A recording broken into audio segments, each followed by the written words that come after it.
Hello, I'm Captain Tim Decker, United States Coast Guard Reserve, retired. I served in the Coast Guard for over 25 years. I'm a social studies teacher here at Homestead High School. November 11th is Veterans Day. Veterans Day is a day that we as a country honor the service and sacrifices of the men and women who have served our nation in one of our armed services during both war and peacetime. Veterans Day was originally observed as Armistice Day to commemorate the end of World War I. The armistice, or ceasefire, took place on the 11th month of the 11th day at the 11th hour in 1918.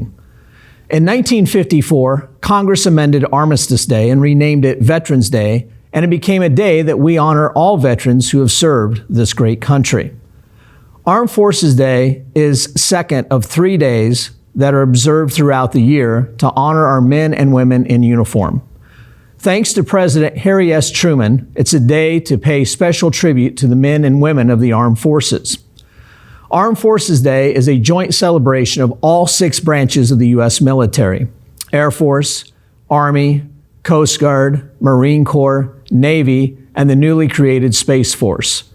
The day honors all people currently serving in the U.S. Armed Forces.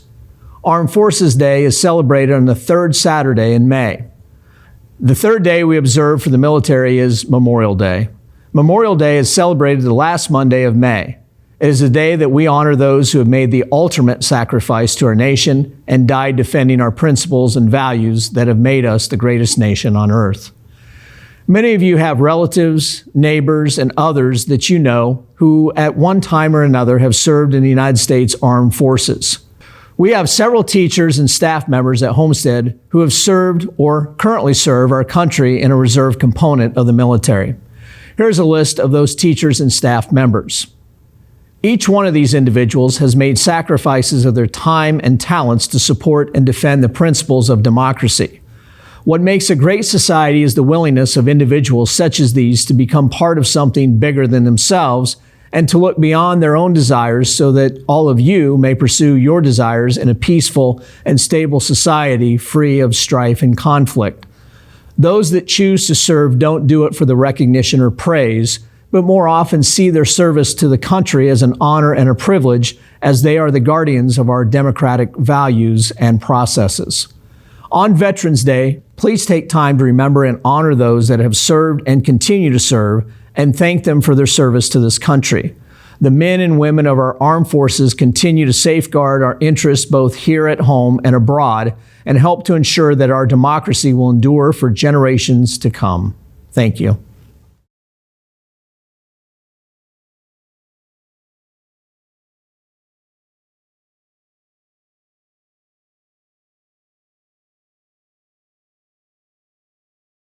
Hello, Homestead. Please stand for the pledge. I pledge allegiance to the flag of the United States of America and to the republic for which it stands, one nation, under God, indivisible, with liberty and justice for all. Please stay standing for a moment of silence. It's such an amazing experience getting to hear the sound, and the entire band it echoes in the entire arena. It's just a really cool feeling. Coming up today on HHS In Depth, we'll recap Spartan Alliance's great run at the ISMA State Finals last weekend and how they are gearing up for Nationals this weekend. Along with a story over the annual Homestead Fall Play and what you can expect from this year's show audience, which debuts tonight for the public. Plus, in sports, it's officially basketball season, and 2 games have already been played. I'll get you those results later to you in Down to the Wire. Those stories coming to you today only on HHS In Depth.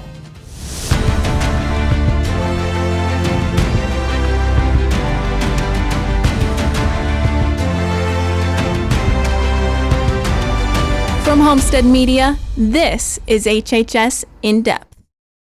Hello, Homestead. I'm Emily Adams. And I'm Morgan Gillette. And Emily, this past Tuesday was Election Day in America. And even though the nation news covered the bigger elections in Washington, there were some closer to home that will affect Homestead and the entire district. HHS In-Depth reporter Michelle Obioma is in now to give us a recap of these elections and what it means for the school district. This past Tuesday, Americans went out and voiced their opinions at the ballot box. Even if you weren't 18, there were numerous ways to get involved. Some Homestead students had the opportunity to work the polls this election. Junior Mike Obioma said that his experience working the polls was both challenging and rewarding. He adds on that being able to actually observe the voting process and set up booths at the polling location gave him a very good insight into the democratic process that he can use when he gets his first chance to vote. In Indiana, we had some particularly contentious races, one of those being our SAC school board race. Our SAC school board winners are Kim Moppert and Stephanie Veit, winning with 27% and 23% of the vote respectively. Those two school board winners joined Bradley Mills, Jennifer Bennett, and Mark Gilpan. Those 3 seats will be up for election in another 2 years. Another big topic on the ballot for SACs was our referendum. Our referendum passed with over 69% of the vote and will be in effect starting now through 2030, when it will need to be put on the ballot again for renewal. This referendum helps us keep teachers in the building, as well as add on new teachers, counselors, and resource officers to our district. Looking at Indiana's 3rd Congressional District, the incumbent Republican Jim Banks won against Democrat Gary L. Snyder with 59% of the vote. This will be Banks' 4th term. Statewide, Republican Todd Young, the Senate incumbent, ran against Thomas McDermott and won his 2nd 6-year term with 58% of the vote. Thank you, Michelle. As students leave school each day this semester, you've probably overheard the Spartan Alliance Band practicing on the turf field. Here is HHS in-depth reporter Nana DeHook with a look inside the band after its recent trip to state as they now prepare for nationals this weekend. Last weekend, the Homestead Spartan Alliance Band took their annual trip down to Indianapolis to compete against the top 10 bands in the state. And after all the hours of practice that they put into the performance, the trip is always a memorable one for all the students involved. It's just such a great experience. I mean, this is our 35th year in a row, 38th in total, where we've gone to state. Performing on Lucas Oil Field is just, it's such an amazing experience. Getting to hear the sound and the entire band it echoes in the entire arena. It's just a really cool feeling. The amount of work these students put into practicing for state is extensive, beginning from the 3-week band camp training that goes on before school begins. Throughout the school year, students put around 2 to 3 hours of work into band each day to master their craft and performance.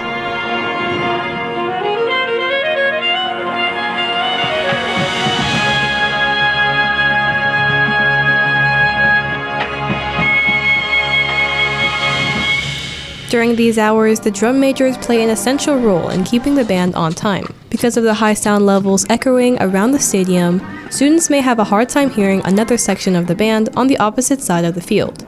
Thus, from elevated platforms surrounding the band, the drum majors make sure everyone is playing in unison. They memorize nearly the entire performance and put work into nailing the theme down, the concept for this year's show being based on the idea of wind. This year's show theme is Wild as the Wind, and it features very different styles of music, and there's like the ballad section, and then we have a part in 5/4 that's very high energy, and so it shows the different contrasts of the wind. Homestead placed 6th in state last Saturday and are now preparing for other upcoming competitions. For HHS In Depth, I'm Nada DeHook.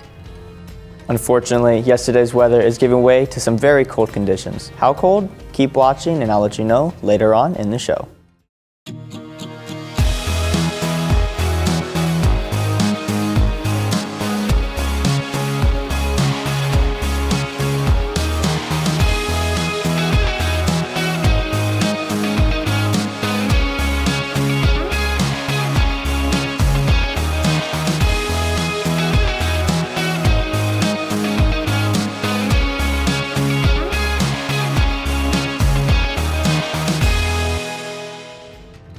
Welcome back to HHS In Depth.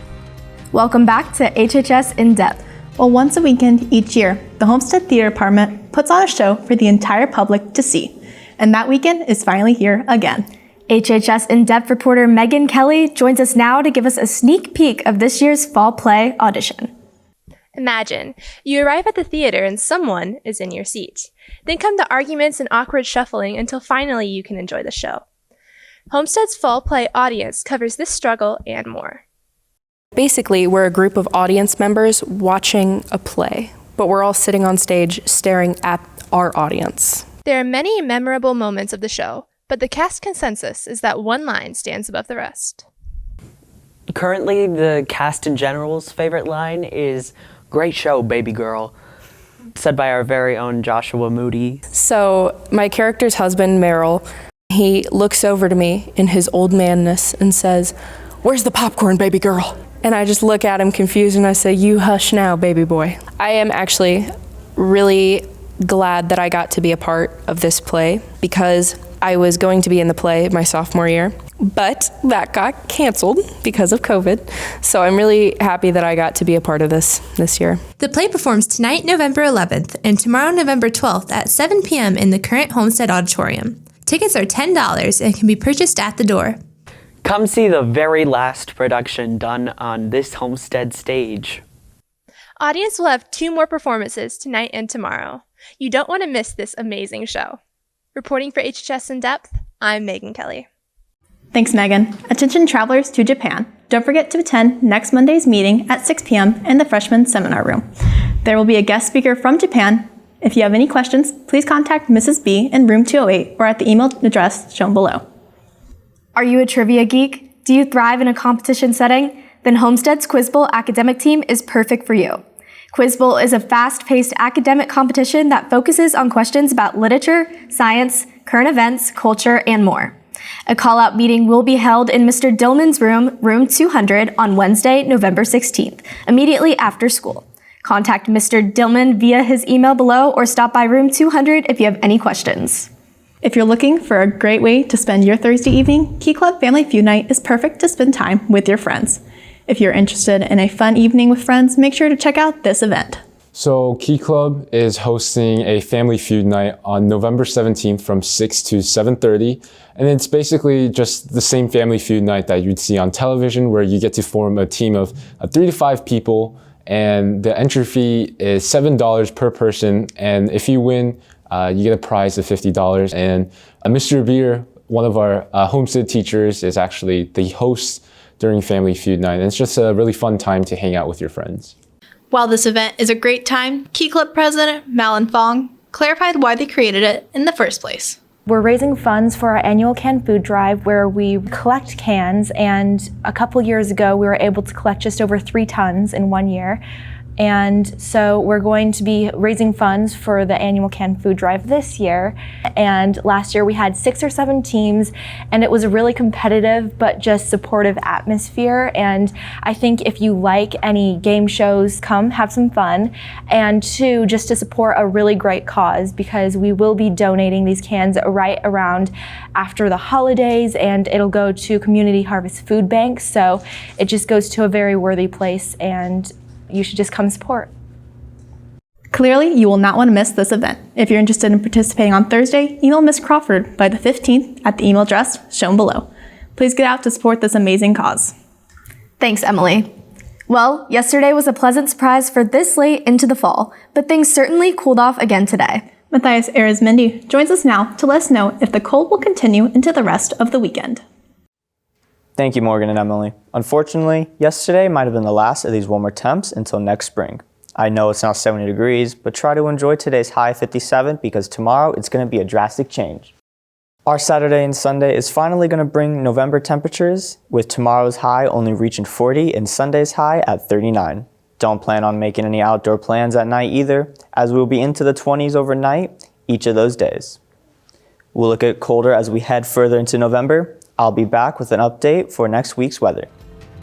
Thanks, Matthias. Next, in Down to the Wire, one winter sports team got off to a great start in their opener last weekend, and Anthony Gary will show us who. Stick around, you're watching HHS In Depth. Hello, Homestead. Here's this week's Club Roundup. Come to K-Pop Club that meets today after school in room 924. Euchre Club will meet today in room 212. Young Americans for Freedom will meet today after school in room 718 until 3:30 p.m. Minority Student Union will be meeting today at 2:45 in room 611, Dr. Robinson's room. Students for Life meets Tuesdays until 3:15 in Mr. Tucky's room, room 503. Chess Club will meet next Wednesday after school in room 608, Senora Hoon's room for snacks, and then move to 604C, Dr. Ford's room to play chess. Creative Writing Club will meet after school next Thursday in room 932 until 3:30 p.m. Anime Club meets after school in room 924 next Thursday. To get up-to-the-minute club updates and additional information, please check out the HHS announcement page on Canvas.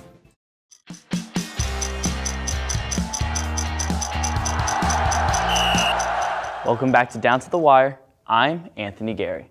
The winter sports season has begun with our number 8 ranked girls basketball team getting off to a 2-0 start. Last Saturday, the girls beat Carmel on the road 57-36. Allie Stevens led the team in scoring with 16 points, followed by Maya Epps with 11 and Molly Stock with 11. And this past Wednesday, the girls hit the road again, this time to number 16 Northridge, and came away with an impressive 57-52 victory.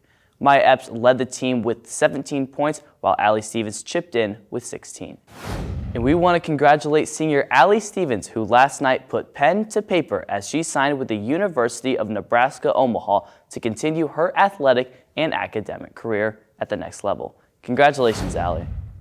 And with the start to the basketball season comes finally the brand new Spartan Arena. In just a few hours, you guys will get to see it for yourself in our first Homestead Pep Rally since 2019. The first game in the new gym will be held tomorrow at 12:30 p.m. as the girls basketball team takes on the Wayne Generals. That'll do it for this week's edition of Down to the Wire. Thank you for watching, and Matthias will have a final check of the forecast when we return. Next week on HHS In Depth, reporter Morgan Gillette will bring you a story about popular places to study after school. Catch this story and more next week. Looking ahead to next week, those colder days and nights stick around all week long, with highs hovering around the 40-degree mark and the lows overnight in the 20s. Really, the only silver lining is that it should be relatively rain-free all week. I hate to be the bearer of bad news, but those warm days we just experienced, I think, are gone for good. Morgan, Emily, back to you. All right, thank you, Matthias, and thank you for watching today. Good luck to all our Homestead athletes and other performers in action this weekend. Want to catch up with HHS in depth beyond this news show? Check out our Instagram and TikTok at Homestead Media for future updates on future shows and nationwide news. Have a great weekend, and we will see you back here again next week.